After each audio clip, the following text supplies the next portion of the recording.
नमस्ते एटीबी टरोत। मेरे प्यारे अक्वारियो रिश्ते, आज आत्माएं आपके लिए कुछ ऐसे संदेश लेकर आई हैं जो सचमुच अद्भुत है। ये बात एक ऐसे व्यक्ति से जुड़ी हुई है जो आपके भूतकाल का हिस्सा रहा है। किसी के लिए ये पुराना प्रेम, किसी के लिए पति या पत्नी का संबंध जो बीत चुका है। वो व्यक्ति आज भी आपके विचारों में उलझा हुआ है, आपको खोज रहा है, आपसे जुड़ी जानकारी इकट्ठा कर रहा है। परंतु मेरे प्यारे, आज आप बिल्कुल अलौकिक स्टार पर हैं। आपने जो उन्नति की है, जो प्रकाश अपने अंदर जगाया है, उससे आप एक ऐसी दिशा में हैं जहाँ से वो पीछे रह गए हैं। उनकी दृष्टि आप पर है, क्योंकि उन्हें अब एहसास हुआ है कि उन्होंने किस मोती को खो दिया। उनके मन में एक तरह का आकुल, एक व्यग्रता है आपको वापस पाने की।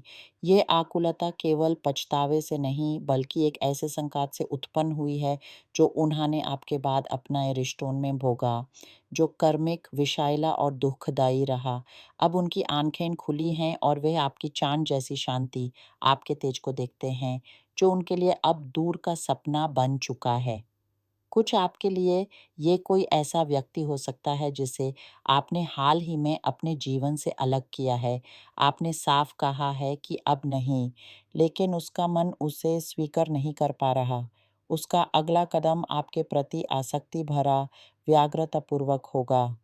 पर आत्माएँ आपको याद दिलाती हैं, उस व्यक्ति को उसका मौका मिल चुका था, उसने उसे खो दिया। आप थक चुके हैं, आपने अपने आप को उस संकटों से मुक्त किया है और अब आप एक राजा हैं, एक रानी हैं। आपकी कुंडली में वो योग बना है जो आपको समृद्धि, स्थिरता और प्रतिष्ठा की ओर ले जा रहा है। आपके लिए वो अवसर खुल रहे हैं जहाँ आपको अधिकार, एक तेजस्वी करियर या एक ऐसा व्यापार मिलेगा जो फैलेगा, चमकेगा। आर्थिक संतुलन, सुरक्षा, कुछ के लिए तो अचानक संपत्ति का आगमन, ये सब आपकी प्रतीक्षा कर रहा है। ये आपके अंदर की रानी की शक्ति का प्रकाश है। और हाँ, उस व्यक्ति ने आपको कितना दर्द दिया था ना, उसने आपको अनुभव कराया था त्याग का, अपमान का, एहसास कराया था कि आपके भावों को कोई महत्व नहीं है। उसका अहंकार इतना ऊँचा था कि उसने आपको छोटा करने का हर प्रयास किया। लेकिन अब क्या हो रहा है आपके जीवन में? कुछ के साथ तो शुरू हो चुका है, कुछ के लिए अन्न आरंभ होने वाला है।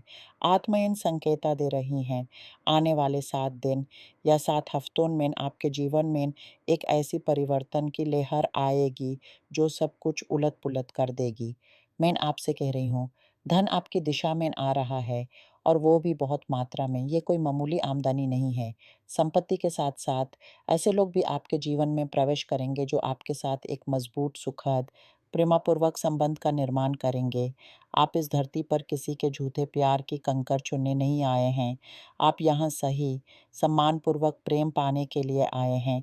और परमात्मा अब ये होने नहीं देंगे कि कोई व्यक्ति आपसे मिलने आए सिर्फ आपका शोषण करने, आपका अपमान करने। ये समाप्त हो चुका है। अब एक दैविक आदेश है, आपकी रक्षा का आदेश। लोग आपके खिलाफ कुछ भी चाल चल लें, उसका अब आप पर असर नहीं होगा, क्योंकि अब परमात्मा का आदेश है कि आपके आत्मीय मार्गदर्शक आपकी रक्षा करें और आपको उन लोगों की मीठी बातों में फंसे नहीं देंगे जिनके कर्म उनके शब्दों से मिलते नहीं हैं। हो सकता है आपने उस व्यक्ति के साथ रिश्ता बनाने का प्रयास किया हो, पर उसने आपको धोखा दिया, उसने आपका विश्वास तोड़ा, आपको बदल दिया। आत्माएँ कुछ अत्यंत कठोर दिखा रही हैं जो उसने किया। इसके बाद आप एक लंबे समय तक अकेला महसूस कर सकते हैं या आने वाला समय आपके लिए एकांत का हो। पर जो मैं देख रही हूँ, वो ये है, अगर आप फिर कभी प्रेम में पड़ते हैं, तो वो आपकी आत्मा की पहचान, आपकी आत्मा संगिनी से होगा। जो आप रिश्तों में हैं, उनके लिए मैं कुछ के साथ एक कठिन दौर देखती हूँ। 2 अलग-अलग स्थितियाँ दिखाई दे रही हैं।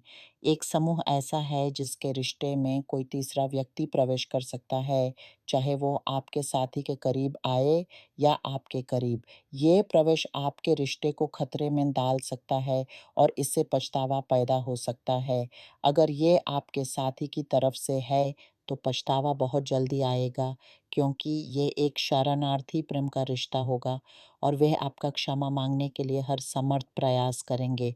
निर्णय आपका होगा। दूसरा समूह, मैं ऐसे जोड़ी देखती हूँ जो एक मजबूत बुनियाद रख